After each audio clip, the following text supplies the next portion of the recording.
किसान भाइयों, जो हमारी गेहूं की फसल है, यदि इसमें कल्ले कम आ रहे हैं या किसी किसान साथी की फसल पीली पड़ रही है, बड़ी अच्छा ग्रोथ नहीं कर रही है, तो आज हम बताएंगे एक ज़बरदस्त फार्मूला जो आप अपनी फसल में लगा देंगे तो आपकी फसल में कल्ले अधिक निकलेंगे, फुटाव भी अच्छे होंगे, फसल हरी होकर एक शानदार चलेगी।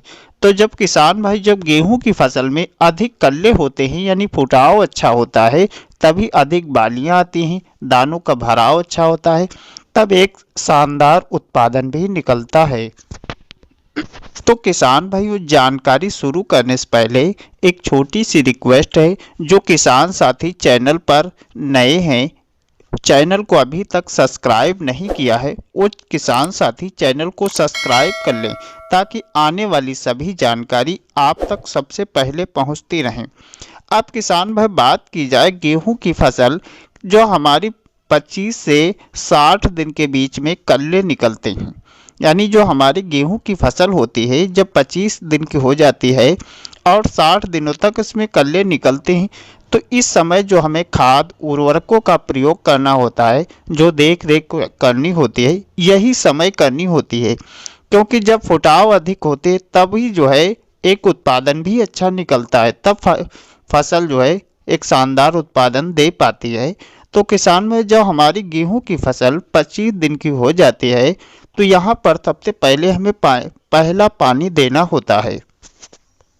क्योंकि किसान भाई यहीं पर जो है हमारे पौधों में कल्ले बनना स्टार्ट हो जाते हैं, तो पहले पानी के बाद हमें यूरिया खाद देना है। हम सब किसान डालते हैं यूरिया खाद। यूरिया खाद से कुछ कल्ले भी आते हैं, फसल हरी भरी भी होती है, चलती भी है, लेकिन इतने अच्छे कल्ले नहीं आते हैं। खाली यूरिया डालने से काम नहीं चलेगा, क्योंकि यूरिया हमारे पौधों में इतना फुटाव नहीं दे पाएगा जितना हम फुटाव लेना चाहते हैं। तो किसान में यहाँ पर हमें कुछ और पोषक तत्वों को डालना होगा, जिससे हमारे पौधों में अच्छे फुटाव देखने को मिले। तो किसान भाई, जब यूरिया खाद डालने के 5-6 दिन बाद आप अपनी फसल में बायोवीटा का प्रयोग कर दें, क्योंकि बायोवीटा किसान भाई ज़बरदस्त इसके रिजल्ट होते हैं।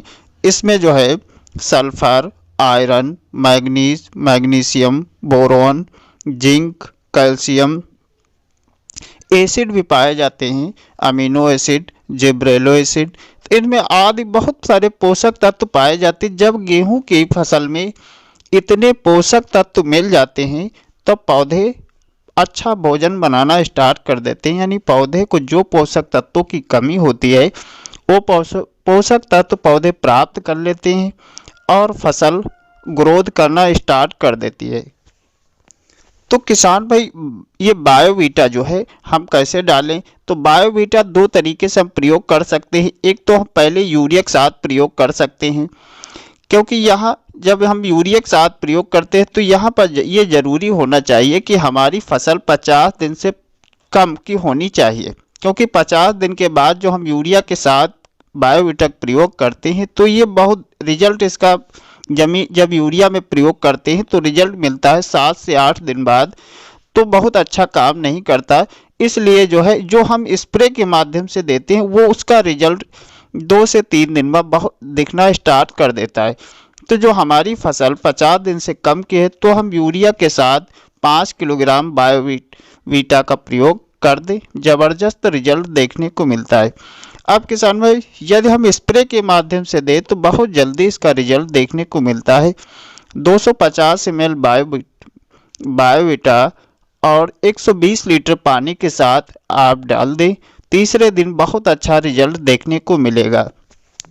क्योंकि किसान भाइयों, जो इसमें एसिड पाए जाते हैं, ये एसिड क्या काम होता है कि जो हमने अभी तक खादें अपनी फसल में प्रयोग किए, जैसे डीएपी, सल्फर, पोटास, जो भी खादें प्रयोग की, जो निष्क्रिय हो गई हैं, जो निष्क्रिय अवस्था में चली गई हैं, वो अब ये बायोवीटा जो एसिड मिल जाते हैं, तब जो है वो सक्रिय होकर पौधों को भोजन के रूप में प्राप्त हो जाती है। तो पौधे बहुत तेज़ी से ग्रोथ करना स्टार्ट कर देते हैं, फुटाव भी अच्छे लाते हैं। पौधे जो प्रकाश संश्लेषण से भोजन बनाते हैं, उसमें काफ़ी सहायक होते हैं। तो इसलिए इस तरीके से आप ये फार्मूले का प्रयोग करेंगे तो किसान भाई अपनी गेहूं की फसल से एक शानदार उत्पादन निकाल सकते हैं। किसान भाई, यदि जानकारी अच्छी लगी है तो चैनल को सब्सक्राइब कर लीजिए और पास वाली घंटी को अवश्य दबा दीजिए ताकि आने वाली सभी जानकारी आप तक सबसे पहले पहुंचती रहें। धन्यवाद। जय जवान जय किसान।